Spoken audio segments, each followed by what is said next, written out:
Hi friends, welcome to my channel my family dairy. ఎలా ఉన్నారండి? అందరూ బాగున్నారా? నేను కూడా బాగున్నానండి. మీరందరూ ఎలా ఉన్నారో నాకైతే కామెంట్ సెక్షన్లో కామెంట్ చేయండి. సో సమ్మర్ అయితే స్టార్ట్ అయిపోయింది కదండి. వంట చేస్తుంటే చాలా ఇబ్బందిగా ఉంది, అసలు ఉండలేకపోతున్నాం కదా వంటగదిలో. అందుకే నేను ఏం చేస్తున్నానంటే మధ్యాహ్నం వరకు ఉంచకుండా మార్నింగే చేసేస్తున్నాను అనమాట. అంటే లంచ్ బాక్సులు ఉన్నా లేకపోయినా సరే మార్నింగే చేసేస్తా ఉన్నా వంట అయితే. ఇంక ఇప్పుడు ఏంటి అంటే పూరీ చేద్దాం టిఫిన్లోకి అని చెప్పేసి పిండి అయితే కలిపాను. ఇంకా చికెన్ కర్రీ చేసేస్తున్నా. ఇది రైస్తోనూ ఉంటుంది, పూరీలోకి కూడా ఉంటుంది కదా అని చెప్పి, అంటే కొంచెం చికెన్ ఏమో కర్రీ చేసేసి కొంచెం చికెన్ ఏమో పకోడీలాగా కలిపి పెట్టేశాను అనమాట. సో అప్పుడు రసంతో తినేయచ్చు కదా అని చెప్పేసి ఇంక ఉదయాన్నే చేసేస్తూ ఉన్నాను. ఇంకా మధ్యాహ్నం అయ్యేసరికి అసలు వంట జోలికి అయితే వెళ్ళట్లేదు నేను. మళ్ళీ ఈవినింగ్ ఒకవేళ ఏదైనా చేయాలి అంటే చేస్తున్నాను అంతే. సో ఇంక ఇక్కడేమో కర్రీ కోసం అని చెప్పేసి ఆనియన్స్ అయితే బాగా ఎర్రగా వేయించుకున్నాను, ఫ్రైడ్ ఆనియన్స్ లాగా. ఫ్రైడ్ ఆనియన్స్ వేస్తే చికెన్ కర్రీకి ఒక మంచి టేస్ట్ వస్తుందండి. టైం ఉంది అంటే మాత్రం ఇలా చేస్తాను, అంటే ఆనియన్స్ బాగా ఎర్రగా వేయిస్తాను. టైం లేదు అంటే మాత్రం జస్ట్ కొంచెం సాఫ్ట్ అయితే చాలన్నమాట. టైం ఉంది అంటే మాత్రం ఇలా ఉల్లిపాయల్ని బాగా ఎర్రగా వేయిస్తే ఆ ఫ్రైడ్ ఆనియన్ ఫ్లేవర్ అనేది చికెన్ కర్రీకి మంచి టేస్ట్ వస్తుంది అనమాట. ఫ్లేవర్ టేస్ట్ బాగుంటుంది. సో ఇంక ఇక్కడేమో ఆనియన్స్ ఫ్రై చేసేసుకున్నాను. ఆ తర్వాత ఒక స్పూన్ అల్లం వెల్లుల్లి పేస్ట్, కడిగుంచేసుకున్న చికెను అయితే వేసేసా. తర్వాత ఉప్పు పసుపు వేసి ఒకసారి బాగా కలిపేసి మనం తినే కారాన్ని బట్టి కారము, ధనియాల పొడి. నేను కారము ధనియాల పొడి మాత్రం 2 ఈక్వల్ క్వాంటిటీలోనే తీసుకుంటానండి. అప్పుడు ఏంటి అంటే మనకి గ్రేవీ వస్తుంది, కారం కూడా అంత ఎక్కువ స్పైసీ అనిపించదు అనమాట. ఎందుకంటే ధనియాల పొడి వేస్తాం కాబట్టి కొంచెం కారాన్ని కట్ చేస్తుంది ధనియాల పొడి. అలాగే కొంచెం జీలకర్ర పొడి, అలాగే గరం మసాలా పావు స్పూన్ కూడా వేసేసాను. ఉప్పు చూసుకొని ఉప్పు వేసేసి మొత్తం అంతా ఇలా కలిపేసి నేనైతే కొంచెం పెరిగేస్తున్నాను. అంటే గ్రేవీ లాగా రావాలి కదా, అందుకని చెప్పి కొంచెం కమ్మగా ఉంటుంది. యాక్చువల్గా క్రీమ్ వేస్తాను, క్రీమ్ లేదు, అందుకని చెప్పి ఇంకా పెరుగు అయితే వేసాను. ఇంకా టమాటో, ఇక్కడ ఒక 2 టమాటాలు, ఒక 10-15 అలా జీడిపప్పుల్ని పేస్ట్ లాగా చేసి వేసేసాను. పూరితో కదా కొంచెం టేస్ట్ బాగుంటుంది పూరి చపాతీతో అని చెప్పి. మామూలుగా ఎప్పుడు ఈ కర్రీ నేను చపాతీతోనే చేస్తాను, పూరితో కూడా ఒకసారి చేశాను, చాలా బాగా వచ్చింది. అందుకే ఇంక ఇవాళ ఉదయం టిఫిన్లో కూడా ఉంటుందిలే అని చెప్పేసి ఇంకా ఇలాగే చేసేస్తూ ఉన్నాను అనమాట. సో జీడిపప్పు టమాటా పేస్ట్ వేసేసి కాస్త వాటర్ అయితే వేసేసి మూత పెట్టేశాను. లాస్ట్లో కొంచెం కొత్తిమీర కరివేపాకు వేసుకుంటే బాగుంటుంది. కసూరి మేతి ఉన్నా కూడా వేసుకోవచ్చు, నా దగ్గర అయిపోయింది. ఇంక ఈ లోపలేమో ఇదిగోండి పూరీ ప్రెషర్లో ఇలా చేసేస్తూ ఉన్నాను. అసలు ఈ రోటీ మేకర్ అండి నిజంగా మన ఆడవాళ్ళకి ఒక మంచి గిఫ్ట్ అని చెప్పాలి. ఎవరు తయారు చేశారో కానీ అసలు పూరీలు కానీ చపాతీలు కానీ బొబ్బట్లు, ఆ తర్వాత మనం ఆలు స్టఫింగ్ పెట్టి ఆలు పరాటా అలాంటివి చేస్తాం కదా, అవి కూడా ఇందులో ఈజీగా అయిపోతాయి. అంటే ఈ మధ్య చాలా రోజులు అయిపోయింది పిల్లలకి చేసి చేయాలి. సో ప్రస్తుతానికి మాత్రం ఇంక ఇలా పూరీ అయితే చేస్తున్నాను. నేను ఇది మామూలు మైదా పిండితోనే చేశాను పూరీ అయితే మాత్రం. ఎప్పుడు గోధుమ పిండితోనే చేస్తాను, కాకపోతే బయట వచ్చినట్లుగా రావాలి అంటే ఇంకా మైదానే వాడాలి కదా, సో అందుకని చెప్పి ఇంకా మైదా పిండితోనే చేశాను. కాకపోతే కొంచెం చిన్న చిన్నవి చేశాను అనమాట. అంటే పిల్లలు కొంచెం ఎక్కువ తింటారు కదా చిన్నవి చేస్తే, అందుకని చెప్పి పెద్దవైతే 2 చాలు అంటారు. అయితే చిన్న చిన్నవి అనుకోండి బాగుంటాయి కదా క్యూట్గానా, సో కొంచెం 1-2 ఎక్కువ తింటారు కదా అని ఇంక ఇలా చిన్న చిన్నవి అయితే చేశాను. ఒకవైపు చికెన్ అయితే మంచిగా ఉడికిపోతూ ఉంది, మంచి కాంబినేషన్ కదా. ఎక్కువగా తెలంగాణ సైడ్ ఎక్కువగా ఇలా చేస్తారంట, అంటే పూరితో చికెన్ కర్రీ మటన్ కర్రీ తింటారంట. మా ఇంట్లో మ్యాక్సిమం మేము చపాతీతోనే తింటాము, అది కూడా నైట్ డిన్నర్లోకే చపాతీ ఎక్కువ చేస్తూ ఉంటాం కదా, సో అప్పుడు ఎక్కువ ఈ కర్రీ ఇలా తింటాం తప్ప పూరితో ఎప్పుడు లేదు. సో ఒకసారి విన్నాను అనమాట, ఎక్కువగా ఇటువైపు ఎక్కువ పూరితో తింటారు అని చెప్పి, అందుకని చెప్పేసి ఒకసారి చేశాను. బాగుంది నిజంగా, చాలా బాగుంది పూరితోటి ఇలా కర్రీ, చికెన్ కర్రీ. సో అందుకని చెప్పి మళ్ళీ ఇంకెలాగో అమ్మ ఉంది కదా అందుకని చెప్పి చేశాను. సో ఇదిగోండి పూరీలు చూసారా ఎంత బాగా పొంగుతూ ఉన్నాయో. సో మీరు ఎలా చేస్తున్నారండి వంట? ఉదయాన్నే చేసేసుకుంటున్నారా లేకపోతే మధ్యాహ్నం వరకు అలా ఉంచుతున్నారా? మ్యాక్సిమం ఉదయమే చేసేసుకోండి, మధ్యాహ్నం అసలు వంటగదిలోకి వెళ్ళలేకపోతున్నాము. ఎంత చెమట పడుతుందంటే అంత చెమట పడుతుంది, అసలు నా వల్ల కావట్లేదు అనమాట మధ్యాహ్నం వరకు వంటగదిలో ఉండడానికి. సో ఇదిగోండి ఇంక ఇక్కడైతే లాస్ట్లో కొంచెం కొత్తిమీర కరివేపాకు అయితే వేసేసాను. గ్రేవీ లాగా ఇలా వచ్చింది. సో ఇది రైస్తో కూడా తినొచ్చు, కుదిరితే కొంచెం బగారా రైస్ చేద్దాం అనుకున్నాను, కాకపోతే మా అమ్మ అయితే వద్దు అన్నం చారుతో తినేద్దాం అని చెప్పింది. కొంచెం చికెన్ ఏంటి అంటే ఈ లెగ్ పీసెస్ అవి తెచ్చారు, కాకపోతే నేను వీడియో తీయలేదు. అంటే ఫాస్ట్గా చేసేద్దాం కదా వీడియో అనుకోండి, కొంచెం టైం పడుతుంది, స్లోగా తీయాలి కదా. సో అందుకని చెప్పేసి ముందు త్వరగా చేసేసాను అనమాట. చికెన్ పకోడీకి కూడా కలిపేసి ఫ్రిడ్జ్లో పెట్టా. మీకు చాలాసార్లు రెసిపీ షేర్ చేశాను కదా. సో ఇప్పుడు ఏంటి అంటే మార్కెట్కి అయితే వెళ్తూ ఉన్నాము. రొయ్యలు పచ్చడి పెడదాం అని చెప్పేసి, రొయ్యలు చేపలు అవి తీద్దాం అని చెప్పేసి మార్కెట్కి వెళ్తా ఉన్నామా. ఇంకా ఆవిడే వచ్చింది. ఇంకా ఆవిడ ఇంటి దగ్గరికి వచ్చింది. సరే ఇంకెందుకు మార్కెట్కి వెళ్ళడం అని చెప్పేసి ఫస్ట్ అంటే రొయ్యలు చేపలు ఎలా ఉన్నాయంటే రొయ్యలు ఒకటే ఉన్నాయని చెప్పింది. ఇంకా ఇవి కూడా ఒక 2 kgs అలా ఉంటాయన్నమాట. సో మొత్తం అంతా కలిపి 800 చెప్పింది. 700కి ఇస్తానని చెప్పింది. నేనైతే 300కి అడిగాను, తర్వాత 400కి అడిగాను. మా అమ్మ ఏమో తిట్టింది, ఎందుకు 400, 300 ఎక్కువ, అవి చాలా చిన్న రొయ్యలు కదా అని చెప్పి. కాకపోతే ఇంక నేను బేరం ఆడేసానులే అమ్మ ఇప్పుడు ఎందుకులే అని చెప్పేసి ఇంకా 400కి మాట్లాడేశాను అనమాట. అయితే చాలా టైం పట్టిందండి. మెయిన్గా అవి వలవడానికి చాలా టైం పడుతుంది కదా. సో రొయ్యలు పచ్చడికి ఏంటి అంటే అవి చిన్న చిన్నగా ఉంటే ప్రతి బయటికి వస్తుంది కదా. రొయ్యలు తినేటప్పుడు ముద్ద ముద్దకి రొయ్య వస్తుంది కదా. అదే పెద్ద రొయ్యలు అనుకోండి ఒకటే అలా ఉంటుంది. సో అందుకని చెప్పేసి ఇంకా రొయ్యల పచ్చడికి చిన్న రొయ్యలతో పచ్చడి పెడదాంలే అని చెప్పేసి ఇంకా అవైతే తీసుకున్నాను. మేల్ అంటారా వేస్ట్ అంటారా, మా అమ్మ అయితే తిట్టింది ఎందుకు అంత పెట్టి తీసుకున్నావు అని చెప్పి. ఇంకా సరేలే ఎండాకాలం కదా, తల మీద బరువు పెట్టుకొని తిరుగుతారు, ఇంకెందుకులే బేరం ఆడడం వాళ్ళతోటి అని చెప్పి తీసేసుకున్నాను. తర్వాత ఇంకా మార్కెట్కి అయితే వెళ్తూ ఉన్నాం, రైతు బజార్కి. అంటే ఫ్రూట్స్ ఏమైనా తెచ్చుకుందాంలే అని చెప్పి, అంటే వాటర్ మిలన్, మస్క్ మిలన్ ఇలాంటివి, అంటే ఏదైనా జ్యూస్లు అలా చేసుకొని తాగుతాం కదా అని చెప్పి. ఇక్కడైతే చాలా బాగున్నాయి. ఏమండి పుచ్చకాయ ఎలాగా?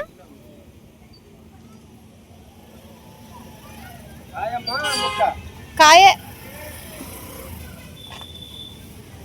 కేజీ లెక్కనా? ఎంత కేజీ? కేజీ 30. నేను ఇదిగోండి ఇక్కడ నేను ఏదో పెద్ద పుచ్చకాయ కొనడంలో ఎక్స్పీరియన్స్ ఉన్న దానిలాగా అలాగా చెక్ చేస్తూ ఉన్నాను. మా ఆయన అయితే ఎప్పుడు పక్క నుంచి ఎక్కిరిస్తూ ఉంటారు, ఎప్పుడు అలా కొంటావు పెద్ద తెలిసిన దానిలాగా, అదేమో స్వీట్ ఉండదు అని చెప్పేసి. కాదండి ఉంటాయి, ఎప్పుడో ఒక్కొక్కసారి అలాగ అవుతూ ఉంటుంది అనమాట. అందుకే మా ఆయన అసలు ఫ్రూట్స్ విషయంలో, నాన్ వెజ్ విషయంలో అస్సలు కలగ చేసుకోరు. నీకు నచ్చింది నువ్వే కొనుక్కో అమ్మ బాబు అని చెప్పేసి అంటారనమాట. ఇదేంటి అంటే 6 kgs ఉంది. ఆ పుచ్చకాయ ఎప్పుడు కొంచెం పెద్ద సైజులో ఉంటే లోపల బాగా ఎర్రగా ఉంటుంది అని.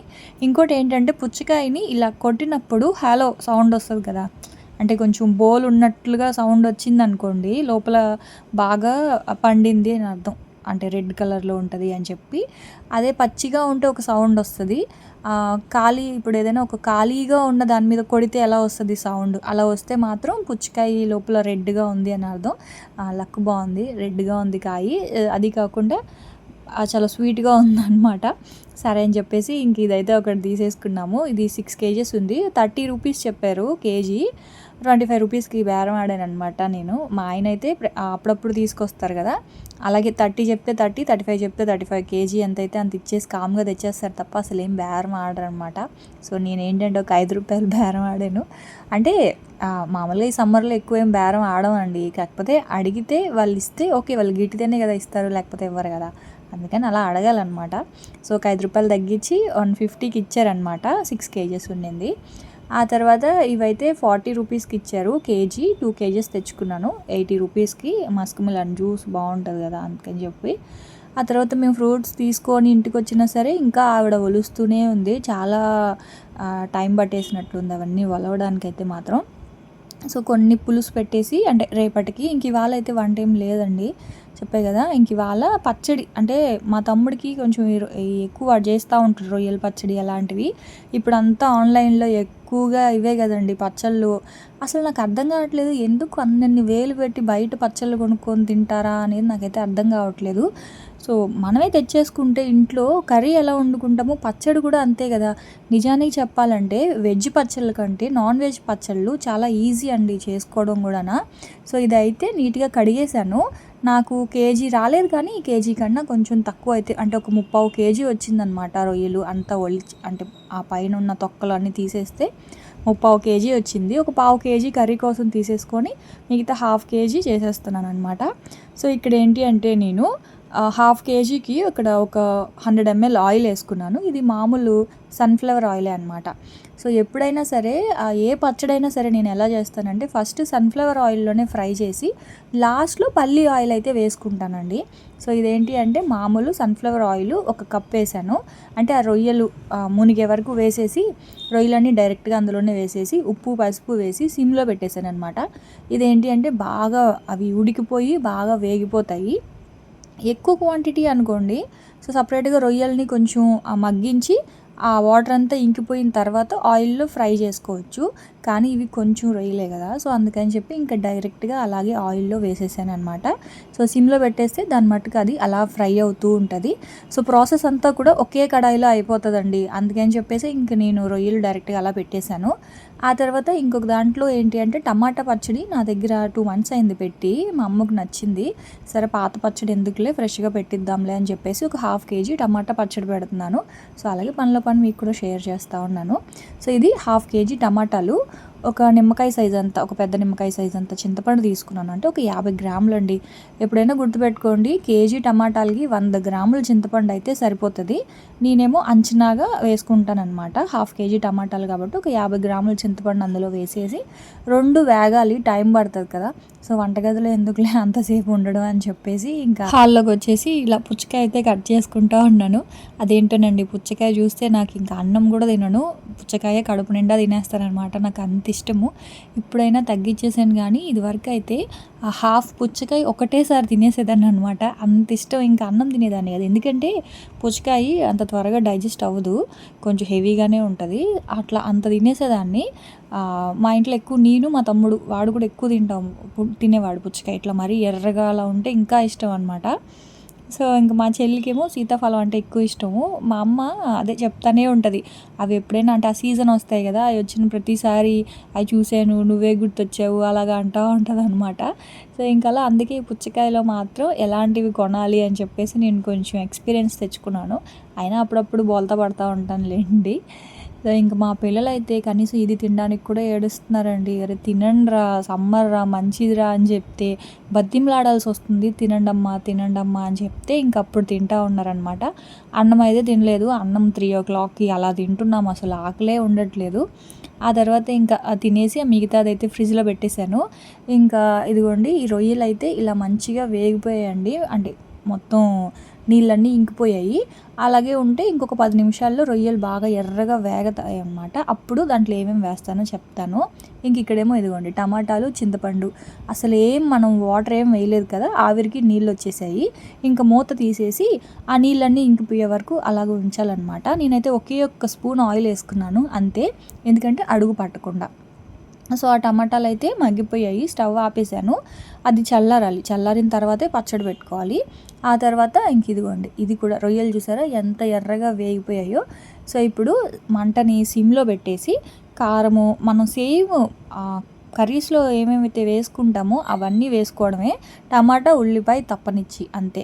ఇదిగోండి, ఇవి 1/2 kg రొయ్యలు ఉంటాయి కదా, వేగేసరికి 1/4 kg అయ్యిందనమాట. సో దాంట్లో మీకు గ్రేవీ ఎక్కువ కావాలి అనుకుంటే ఈ అల్లం వెల్లుల్లి పేస్టు, కారము ఇవన్నీ కొంచెం ఎక్కువ వేసుకోవాలి. ఎక్కువ గ్రేవీ వద్దు అనుకుంటే తక్కువ వేసుకోవాలి. ఇక్కడ నేను ఒక 2 స్పూన్స్ అల్లం వెల్లుల్లి పేస్ట్ వేసుకున్నాను. సిమ్లో పెట్టి కొంచెం పచ్చివాసన పోయే వరకు ఫ్రై చేసుకున్నాను. ఫ్రై అయిపోయిన తర్వాత మీరు తినే కారాన్ని బట్టండి, కొంచెం బాగా పులుపు కారం ఎక్కువ తినేలా ఉంటే పులుపుకి సరిపడా కారం అయితే వేసుకోవాలి.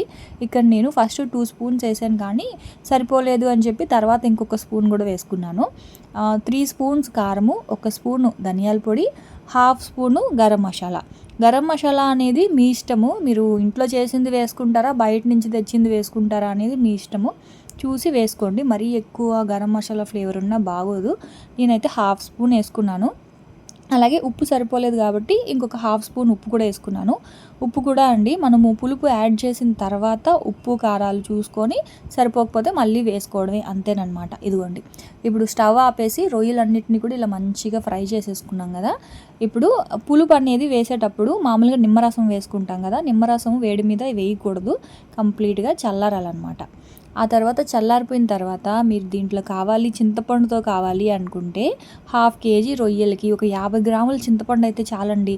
చింతపండు గుజ్జుని కొంచెం ఒక చుక్క ఆయిల్ అంటే ఒక స్పూన్ ఆయిల్ వేసి బాగా చింతపండుని ఉడికించి ఆ చింతపండు వేసుకోవచ్చు. లేదు అనుకుంటే ఒక 4 నిమ్మకాయలు రసం తీసి వేసుకోవచ్చు. ఇక నేనేం చేశానంటే నిమ్మరసం వేసామనుకోండి కొన్ని రోజులు అయిన తర్వాత నిమ్మకాయ కాస్త చేదొస్తుంది నిమ్మరసం కనుక వేస్తే. సో అందుకని చెప్పి ఇక్కడ నేను నిమ్మ ఉప్పు ఒక 1/2 స్పూన్ తీసుకున్నాను. ఇది నాకు మొన్న ట్రైన్లో వచ్చేటప్పుడు ఆంటీ చెప్పారనమాట. ఒక ఆంటీని మీకు ఆ వీడియోలో చూపించాను కదా, తను చెప్పారు నిమ్మ ఉప్పు ట్రై చేయమ్మా, నిమ్మ ఉప్పు ఏంటంటే పులుపు ఉంటుంది కానీ చేదు రాదు. మామూలుగా మనం నిమ్మకాయ వేసామనుకో నిమ్మకాయ కొన్ని రోజులకి చేదు వచ్చేస్తుంది, పచ్చడి టేస్ట్ పోతుంది పాతబడిన తర్వాత. సో నిమ్మ ఉప్పు అయితే వేసి చూడు అని చెప్పారు. నిజంగానే చాలా బాగుంది. సో ఎక్కువ అయితే వేసుకోకూడదండి, నిమ్మ ఉప్పు కరగడానికి టైం పడుతుంది. ఫస్ట్ ఒక 1/2 స్పూన్ వేసుకోండి, అది కరిగిన తర్వాతనే సరిపోకపోతే మళ్ళీ ఇంకొక 1/2 స్పూన్ అలా వేసుకోవాలి. సో నేనైతే పచ్చిది పల్లి ఆయిల్ కూడా అందులో వేసేసాను. వేసేసి మంచిగా మిక్స్ చేసేసి పక్కన పెట్టేసుకున్నాను. రొయ్యల పచ్చడి అయిపోయింది. ఆ తర్వాత టమాటాలు చింతపండు కూడా చల్లారిపోయింది. ఇప్పుడు దాన్ని ఒక మిక్సీలోకి తీసుకొని ఇక్కడ నేను 1/2 కేజీ టమాటాలు తీసుకున్నాను కదా, 50 గ్రాముల వరకు కారం తీసుకుంటున్నాను. నేను అంచనాగా వేసేస్తానండి, కానీ కొలతల్లో చెప్పాలి అంటే 50 గ్రాముల చింతపండు, 50 గ్రాముల కారము, కారం కన్నా కాస్త తక్కువ ఉప్పు, అలాగే ఒక 1/2 స్పూన్ పసుపు, ఇంక ఇది వచ్చేసి ఆవాలు మెంతులు పొడి చేసి పెట్టుకున్నాను కదా. సో ఇది ఆవపిండి అంటాం కదా, ఊరగాయల్లో వేసుకుంటాము. ఏం లేదు, 1 కప్పు ఆవాలు 1/2 కప్పు మెంతుల్ని కొంచెం ఎండకైనా పెట్టేసి పౌడర్ చేసి పెట్టేసుకోండి. సో అదైతే నేను 1 స్పూన్ అయితే వేసుకున్నాను.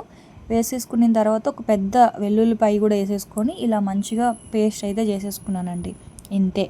ఆ తర్వాత దీనికి మంచిగా పోపు పెట్టేసుకుంటే మనకి టమాటా నిలవ పచ్చడి రెడీ.